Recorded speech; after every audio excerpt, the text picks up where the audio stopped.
Hello and welcome to another Revised Common Lectionary daily reading. My name is Brandon Waite, and these are today's readings. Our first reading for today comes from Psalm 84. How lovely is your dwelling place, O Lord of hosts! My soul longs, indeed it faints for the courts of the Lord. My heart and my flesh sing for joy to the living God.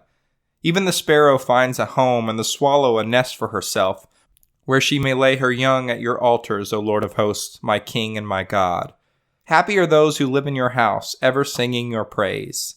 Happy are those whose strength is in you, in whose heart are the highways to Zion.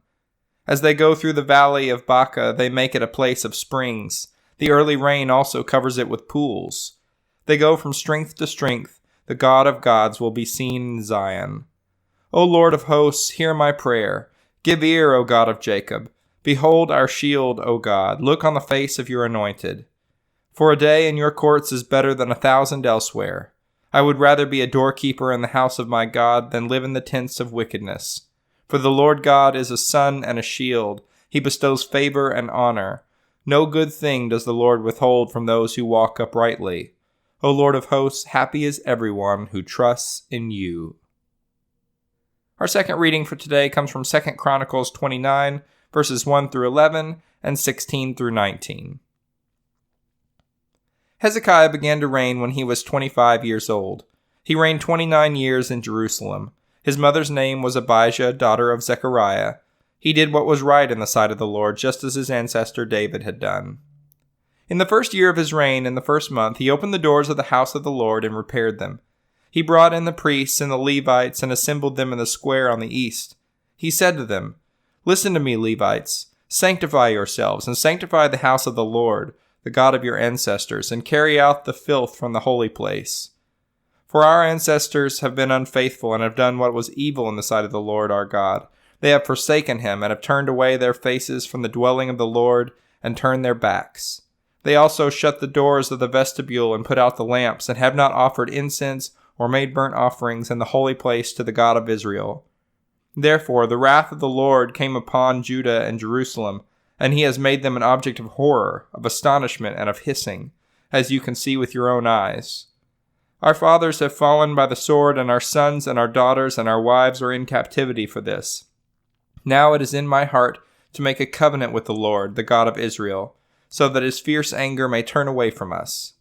My sons, do not now be negligent, for the Lord has chosen you to stand in his presence to minister to him, and to be his ministers, and to make offerings to him. The priests went into the inner part of the house of the Lord to cleanse it, and they brought out all the unclean things that they found in the temple of the Lord into the court of the house of the Lord. And Levites took them and carried them out to the Wadi Kidron. They began to sanctify on the first day of the first month, and on the 8th day of the month they came to the vestibule of the Lord. Then for 8 days they sanctified the house of the Lord, and on the 16th day of the first month they finished.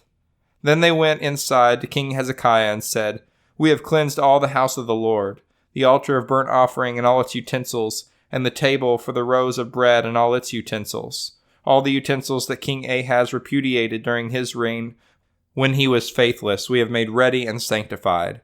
See, they are in front of the altar of the Lord. Our final reading for today comes from Hebrews chapter 9, verses 23 through 28. Thus it was necessary for the sketches of the heavenly things to be purified with these rites. But the heavenly things themselves need better sacrifices than these. For Christ did not enter a sanctuary made by human hands, a mere copy of a true one, but he entered into heaven itself, now to appear in the presence of God on our behalf. Nor was it to offer himself again and again as the high priest enters the holy place year after year with blood that was not his own. For then he would have had to suffer again and again since the foundation of the world. But as it is, he has appeared once for all at the end of the age to remove sin by the sacrifice of himself.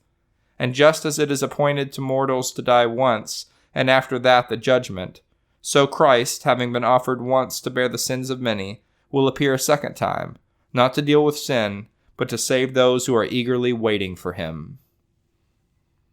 This is the word of the Lord. Thanks for listening. I hope you'll return tomorrow for another Revised Common Lectionary daily reading.